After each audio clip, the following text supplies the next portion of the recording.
बिस्मिल्लाहिर्रहमानिर्रहीम। अस्सलाम वालेकुम students, hope so you are fine.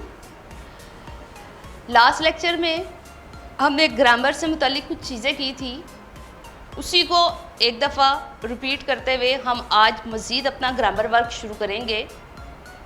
Last lecture में हम लोगों ने लफ़ज़ की इक़साम, कलमा, इसम और इसम की इक़साम की थी, जिसमें से इसमें मारफा और इसमें नकरा, इसके बारे में पढ़ा था।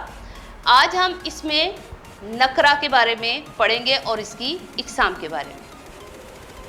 इसमें नकरा वो इसम है जिसमें हम किसी आम चीज़ का जिक्र करते हैं, यानी कि इसमें नकरा से मुराद किसी आम शख्स, चीज़ या जगह के नाम को हम इसमें नकरा कहते हैं, जैसे पहाड़, कलम, महमूद वगैरह, ये सब इसमें नकरा है। इसमें नकरा की इक़साम, इसमें आला, इसमें सोत, इसमें मुसग़्ग़र या तस्गीर, इसमें मुकब्बर और इसमें ज़र्फ़। तो वन बाय वन हम इन सबको डिस्कस करेंगे। सबसे पहले हम करेंगे इसमें आला। तो बच्चों, इसमें आला क्या होता है? वो इसमें नकरा है जो किसी हथियार या औजार को, ज़ाहिर करे, उसको हम कहेंगे इसमें आला। जैसे चाकू, कैंची, छुरी, तलवार, ये सब क्या है हमारे इसमें आला। इसमें सोत क्या होता है?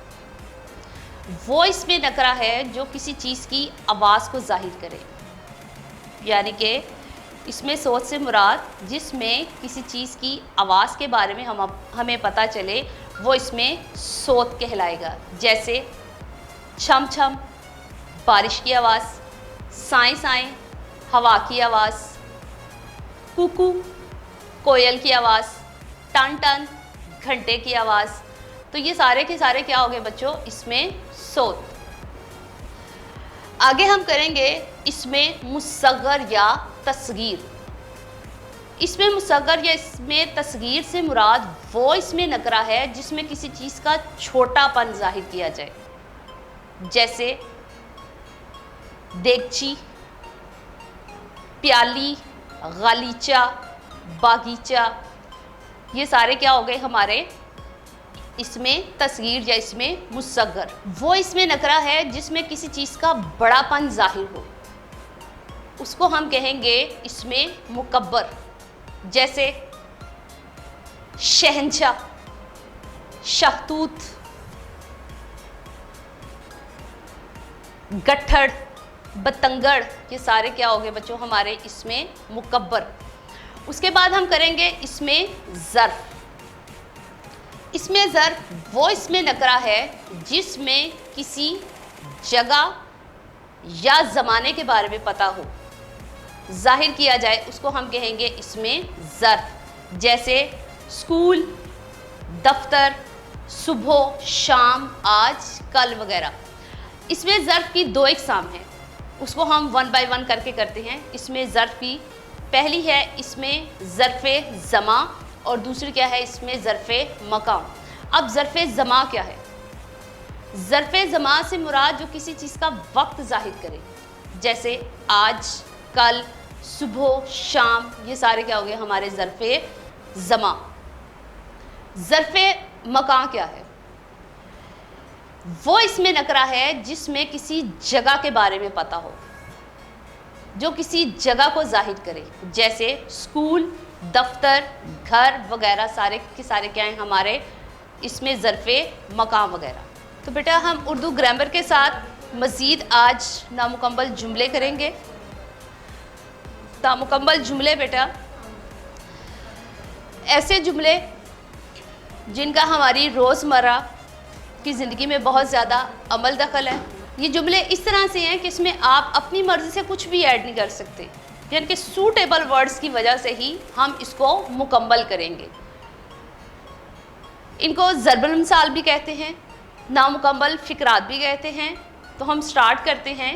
हमारा पहला जुमला, डैश मुझे मार। अब डैश मुझे मार, तो क्या आएगा बच्चों इसमें? आ बैल मुझे मार। तो आ बैल मुझे मार, इसका क्या मतलब हुआ कि ख्वाम-ख्वाह की मुसीबत को अपने सर पे ले लेना या ख्वाम-ख्वाह की मुसीबत को खुद से दावत दे देना। सेकंड है हमारा आदमी का डैश आदमी है। तो इसमें क्या आएगा स्टूडेंट्स? आदमी का डैश आदमी है, यानी कि आदमी का शैतान आदमी है। कि जो इंसान है वो अपनी सोबत से जैसे पहचाना जाता है, इसी तरह से ख़राब भी वहीं पे ही होता है कि आदमी ही आदमी को ख़राब करता है। तीसरा हमारा जुमला है आप आए डैश। तो क्या आएगा बच्चों? आप आए भाग आए। तो इसका क्या मतलब है कि आपका आना बाइसे बरकत है। बद अच्छा डैश। तो इसमें क्या आएगा स्टूडेंट्स? बद अच्छा, बदनाम, बुरा। तो इसका क्या मतलब हुआ कि बदनाम और रुसवा होना बदकार होने से भी ज़्यादा बुरा है। नेक्स्ट है हमारा बूढ़ी घोड़ी डैश। बूढ़ी घोड़ी लाल लगाम। तो इसका क्या मतलब हुआ कि बुढ़ापे में भी जवानों का सा बनाव सिंगार करना। तो स्टूडेंट्स नेक्स्ट जुमला है हमारा गरीब की जोरू डैश। तो क्या आएगा इसमें? गरीब की जोरू सबकी भाभी। तो इसका क्या मतलब हुआ कि गरीब पे सबका जोर चलता है। अगला जुमला है हमारा काजी के घर के चूहे भी डैश। तो क्या आएगा इसमें? काजी के घर के चूहे भी सयाने। तो इसका मतलब क्या है कि हाकिम या बुरे घर या बुरे आदमी के घर के मामूली से मामूली आदमी भी बहुत ज़्यादा होशियार और चालाक होता है। नेक्स्ट जुमला है हमारा दिल को दिल से डैश। तो क्या आएगा स्टूडेंट्स? दिल को दिल से राह होती है। तो इसका मतलब क्या है कि यक तरफा अगर मोहब्बत हो तो दूसरी तरफ भी हो जाती है, दूसरी तरफ भी लगाव हो जाता है। अगला जुमला है हमारा 900 चूहे खा के डैश हज को चली। तो क्या आएगा? 900 चूहे खा के बिल्ली हज को चली। तो इसका क्या मतलब है और ये किस मौके पे बोला जाता है? कि सारी ज़िंदगी गुनाह कर करके बाद में इंसान नेकी की तरफ राग़िब हो जाए। लास्ट वन है हमारा सेंटेंस यहाँ का बावा आदम ही डैश है। यानी कि यहाँ का बावा आदम ही निराला है। क्लियर है स्टूडेंट्स? आज का लेक्चर हमारा यहाँ तक ही इख्तिताम पजीर होता है। उम्मीद है आप सबको अच्छे तरीके से समझ आई होगी।